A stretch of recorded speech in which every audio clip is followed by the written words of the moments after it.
Friend, welcome to channel knowledge of pharmacy. तो rosuvastatin tablet का आज हम रिव्यू करते हैं। तो इसकी स्ट्रेंथ मार्केट में आपको 5 mg, 10 mg, 20 mg और 40 mg ये स्ट्रेंथ मार्केट में आपको मिल जाएगी। और ये एक फिल्म कोटेड मेडिसिन है। और रोसुआस्टैटिन ए स्टैटिन ग्रुप ऑफ मेडिसिन, ये स्टैटिन ग्रुप की मेडिसिन है, क्लास की मेडिसिन है। और ये एंटी हाइपरलिपिडेमिक एजेंट है, यानी ये कोलेस्ट्रॉल को कम करने का काम करती है, यानी वसा को कम करने का काम करती है। जब वसा कम हो जाता है तो जो है जिससे कि मस्तिष्क को पर्याप्त ऑक्सीजन मिलती है, यानी जो पर्याप्त ऑक्सीजन मिलती है, जिससे कि हृदय की जो बीमारियां हैं, जो समस्याएं हैं, जो ख़तरा है वो कम हो जाता है। तो ये जो है डॉक्टर जब प्रिस्क्राइब करते हैं वो प्रोफाइल टेस्ट कराते हैं।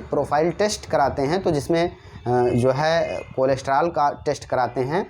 तो बैड कोलेस्ट्रॉल जो होते हैं, जैसे कि जो है टोटल कोलेस्ट्रॉल, ट्राइग्लिसराइड और LDL कोलेस्ट्रॉल, VLDL कोलेस्ट्रॉल, ये तो बैड कोलेस्ट्रॉल हैं। ये दवा उनको घटाने का काम करती है। वहीं पर HDL कोलेस्ट्रॉल जो कि गुड कोलेस्ट्रॉल माना जाता है, ये दवा उसको बढ़ाने का काम करती है। तो जब लिपिड का जो टेस्ट कराते हैं डॉक्टर, उसके बाद ये दवा जो है प्रिस्क्राइब करते हैं। वहीं कुछ इसके ब्रांड नेम की बात कर लेते हैं। तो आप देख रहे हैं रोज डे काफ़ी फेमस ब्रांड है। और रोसुआवास और क्रेस्टोर, लिपिगो, ये कुछ ब्रांड नेम हैं। आप चाहें तो मेडिकल स्टोर से कोई भी ले सकते हैं। वहीं इसके यूजेज की बात करें तो adjuvant to dietary therapy to treat primary hyperlipidaemia, heterozygous familial and non familial mix dyslipidaemia and hypertriglyceridaemia. मतलब ये जो है उपयोग किया जाता है प्राथमिक हाइपरलिपिडीमिया में, जो शुरुआती हाइपरलिपिडीमिया है, या विषम युग्मज पारिवारिक मिश्रित जो है डाइस्लिपिडीमिया और hyper ट्राइग्लाइसाइडीमिया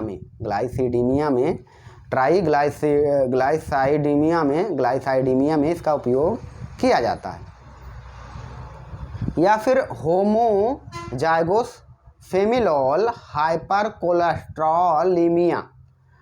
हाइपरकोलेस्ट्रॉलेमिया and adjunct to other lipid lowering therapy or other therapy. मतलब इसका जो है उपयोग जो है समयुग्मज पारिवारिक या हाइपर कोलेस्ट्रॉल अनलिपिड को कम करने के लिए इसको उपचार में प्रयोग में लाया जाता है। तो ये जो है इस तरीके से अपना कार्य करती है। वहीं ये स्लो करती है प्रोगेशन ऑफ एथरोस्क्लेरोसिस। मतलब ये जो है एथरोस्क्लेरोसिस की प्रगति को धीमा करती है, यानी and primary prevention of cardiovascular. तो ये इसकी प्रगति को धीमा करती है और हृदय की जो भी बीमारियां हैं, जो भी संबंधित बीमारियां हैं, उसके रोकथाम के लिए या फिर जो बीमारी ना आने पाए उसके लिए ये कार्य करती है। तो इस तरीके से इसका ये उपयोग है।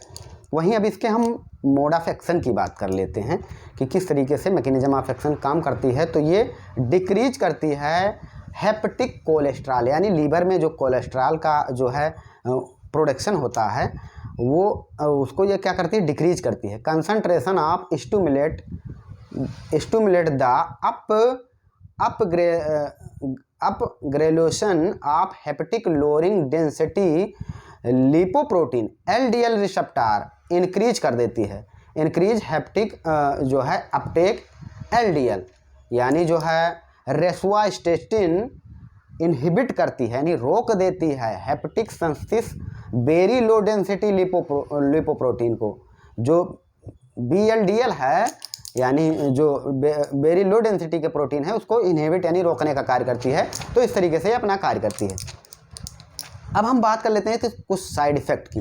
जो सीरियस साइड इफ़ेक्ट है वो हो सकती है मायोपैथी, यानी मांसपेशियों का विकार हो सकता है, या रेब्डोमायोलोसिस। इसमें क्या होता है, मांसपेशियों के ऊतकों का टूटना, जिससे खून में हानिकारक प्रोटीन जो है मिल जाता है। तो ये इसका साइड इफ़ेक्ट है। या फिर एक्यूट रीनल फेलियर, यानी जो रेनल फेलियर यानी जो किडनी होती है वो फेलियर हो सकता है। या हेपेटिक टॉक्सिटिक यानी लीवर की टॉक्सिटी हो सकती है। या हाइपर सेंसिटिविटी रिएक्शन हो सकता है। और एंजियोएडिमा हो सकता है। एंजियोएडिमा क्या होता है, पानी भर जाता है और सूजन होती है, तो ये हो सकता है। या थ्रम्बोसाइटोपिनिया यानी प्लेटलेट का लेवल लो हो सकता है। और डायबिटीज़ मिलेंटिस, डायबिटीज़ हो सकता है। और कुछ कॉमन रिएक्शन हैं जैसे कि माइलोग्रा, इसमें मसल्स पेन होती है। आर्थोलग्रा, इसमें जॉइंट पेन हो सकता है, यानी मसल्स में पेन, जॉइंट में पेन, हेडेक सिरदर्द हो सकता है, डिजीनेस हो सकता है, नोजिया मितली हो सकती है, कॉन्स्टिपेशन कब्ज हो सकता है, एब्डोमिनल पेन यानी पेट में दर्द हो सकता है। और प्रोटोयूरिया यानी यूरिन में क्या कहते हैं प्रोटीन आ सकती है। या फिर जो है इम्पेयरमेंट, कंजेस्टिव इम्पेयरमेंट हो सकता है, फोटो सेंसिटिविटी हो सकती है। तो ये इसके कुछ कॉमन साइड इफ़ेक्ट हैं।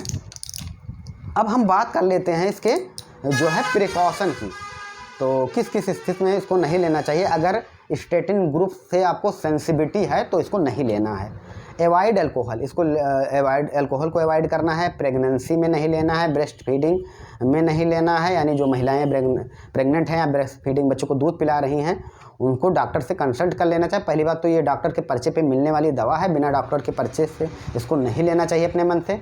और एंटासिड के साथ नहीं लेना चाहिए। उसको लेते जैसे इसकी थेरेपी चल रही है तो LFT यानी लीवर फंक्शन टेस्ट करवाते रहना चाहिए। अब डोजिंग की बात कर लेते हैं। तो 8 year safety and efficacy establish, यानी 8 साल से कम उम्र के बच्चों को इसको नहीं लेना है। वो उनके लिए सेफ्टी नहीं है, उनको नहीं लेना है। तो और 8 से 10 ईयर के लोगों के लिए जो 8 से जो 10 साल के हैं उनके लिए 5 to 10 mg PO डेली इसको लेना है। और वहीं 10 से 17 साल वालों को 5 to 20 mg PO डेली लेना है। और मैक्सिमम यानी ज़्यादा से ज़्यादा डोज इसका 20 mg per day dose adjustment 4 week तक डॉक्टर इसको देते हैं। और डॉक्टर अपने अकॉर्डिंग इसको 40 mg तक दे सकते हैं। Okay, thanks. आप चाहें तो स्क्रीनशॉट ले सकते हैं। फिर मिलते हैं नेक्स्ट वीडियो में।